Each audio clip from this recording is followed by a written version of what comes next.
In the last video, I said that I crashed my limits in that 15 kilometers run. Now, if you haven't watched this video, I'll add a link to it right now, so make sure you watch it before watching this video. So go, watch that video, and get back here. Now, I want to tell you that I was terribly wrong when I said it. Because when I broke my personal record, I didn't really broke my limits. I didn't really smash them like I said.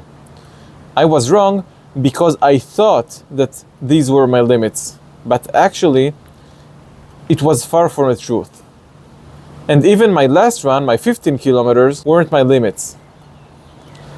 You never really know your limits until you reach a point where you crash down and fall, and only then you really know that you reached your limits. So what I want to tell you that even though I finished my 15 kilometers, the fact that I finished them and I was okay and I was fine means that it wasn't really my limit. It was something that I might consider my limits, but it wasn't my true limits. There's this quote that says that when you reach the point where you feel like you can't do it anymore and like you're about to give up, you should know that you only reached 40% of your true capabilities. And I think it's absolutely true. And I know that inside we have instincts and we have things that we can only activate when we're in danger.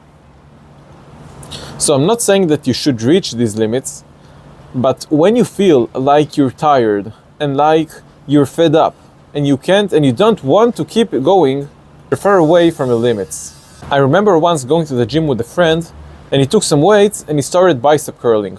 So I watched his entire set, and when he finished, if I remember correctly, he did 12 reps.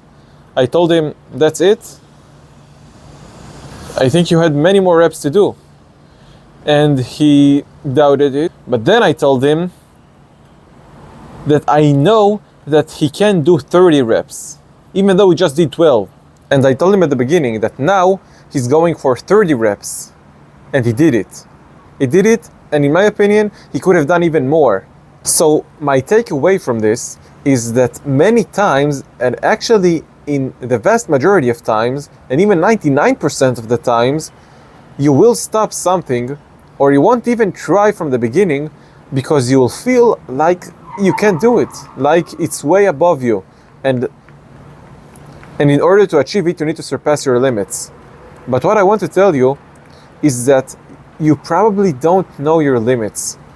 And unless you go out there and you really try to reach them, and even then you probably won't reach them, but unless you do that, you will never know what you're worth. You'll never know how fast can you run, how much weight can you lift, and how good of results you can have.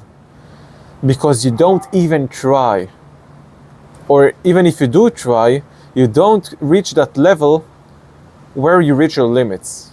And when I was in the army, anytime my sergeant wanted to punish us, they took us down and we did countless of push-ups, burpees, or we ran, or we carried someone and walked with him. There is one thing that you could have never told him because it would make him furious. And that thing was, I can't. Because he knew and he told us that we never really know what we're capable of. And if we say to ourselves that we can do something, it for sure becomes a reality. Because we accept it. When you accept your limits, they become a reality. But when you tell yourself that you are capable of better results and you're capable of more, you will become capable of more. You should never tell yourself that you can do something, even if you're not certain that you can do it. And even if you think that you can't do it, you shouldn't tell it. You shouldn't say it. Because when you say it, it's for sure becomes certain. But on the other side, if you tell yourself that you are capable of achieving your goals, and you are good, and you are trustworthy, and you are competent, then you are going to be.